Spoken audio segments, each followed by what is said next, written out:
Hello Philippines! And hello sa Maynila ngayon, no? Kumusta ang Maynila? Oh my goodness. Ingat-ingat kayo, guys. Ingat-ingat sa mga kakilala ko dyan, no? Ingat kayo. Ingat sa mga anak ko. Ingat kayo dyan. So, ganun pa man, no? Dahil naumpisahan ko ng gumawa ng video. Ang video na ito ay gusto ko lang mag-share ng isang kwento. Kung saan nakilala ko ang aking apam. So, dahil sa isang dating apps, doon kami nagkakakilala. Pero hindi ko na siya maalala kung anong dating apps na yun, pero doon kami nagkakakilala. So, one day, no, one day, humiling ako sa Diyos. Sabi ko, Lord,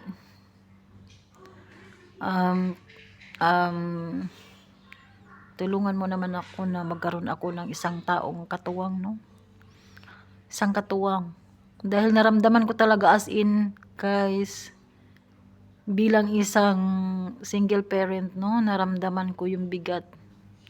Kasi yung rotation ng buhay ko dito sa Dubai is salary, padala, salary, padala.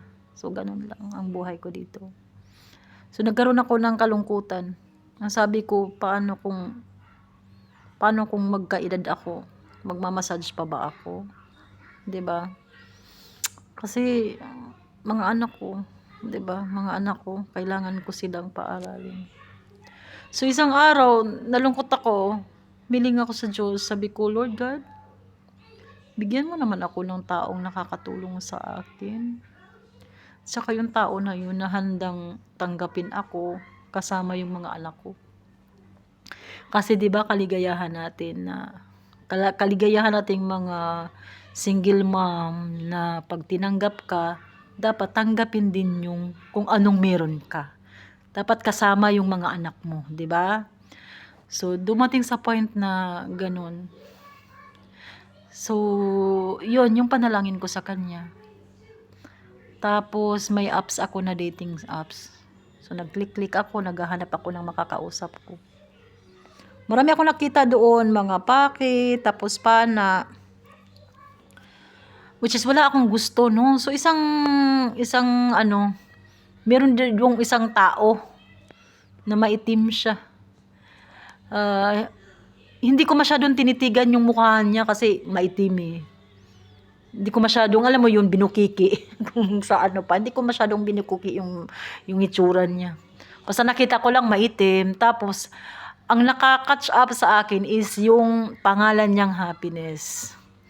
So, kung maalala nyo guys, humiling ako sa Diyos ng, alam mo yun, taong makapagbigay ligaya ba? Ligaya na tanggapin ako, 'di ba? Tanggapin ako as I am.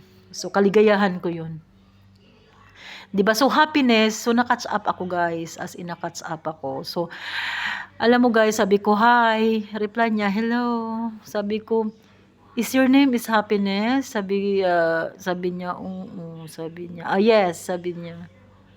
Tapos, oh wow, sabi ko, what a nice name, no? So, do you want to see my ID? Sabi ko, it's okay. Pero, talagang sinend niya pa yung ID sa akin. Nakita ko, Freeborn Happiness. Di ba? Galing. Ganda ng pangalan niya. So guys, doon ko siya nakilala sa isang dating apps. At nagtuloy-tuloy yun guys. As in, nagtuloy-tuloy yun. Umabot kami ng 3 months bago nagkita. Tapos nagkita kami after 3 months, no? Tapos, sabi niya sa akin nung unang meeting namin, hindi ka natakot sa akin. Sabi ko, no. Sabi ko, nagdasal ulit ako sa Panginoon, Lord, kung ito yung taong binigay mo sa akin, di ako pwedeng mangamba.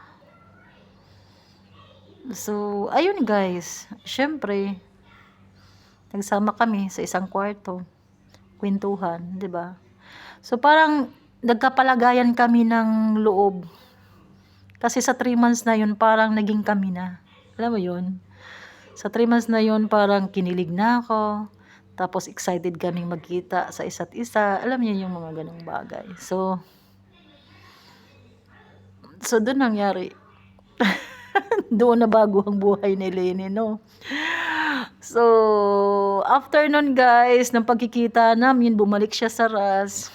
Tapos sabi niya, after ng kontrata ko dito, luluwas ako ng Dubai para maghanap ng trabaho. Dumating sa point yun, dumating yun sa point na lumuwas na siya ng Dubai. Tapos ako, stay in ako sa trabaho. Tapos, gumagawa ako ng paraan guys. Gumagawa ako ng paraan para magkita kami. No, pupunta ako sa inupahan niyang bed space. So, ang ginagawa ko, after nung excited. After nung trabaho, aalis ako guys. Alis ako. Tapos babalik na lang ako ng before 12 o'clock. O, diba? Parang Cinderella. Bago mag 12 o'clock, kailangan makabalik na ako ng accommodation. Kasi pag hindi, magsasara na ang accommodation.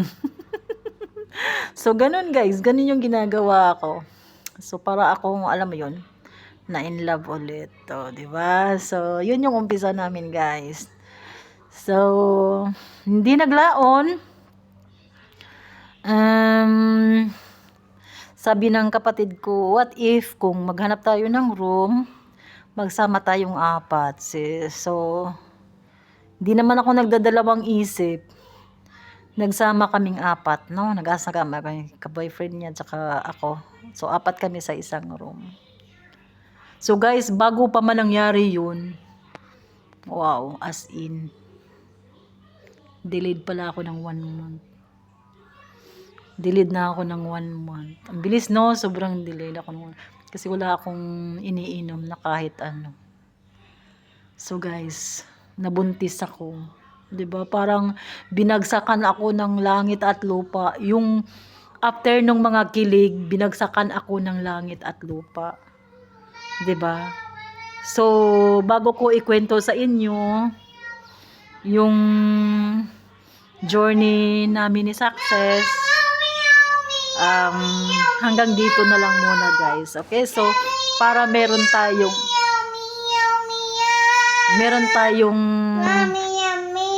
ikukwento sa susunod na video. So hanggang dito na lang guys.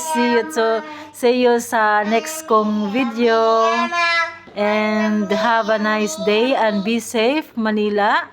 So thank you and bye bye.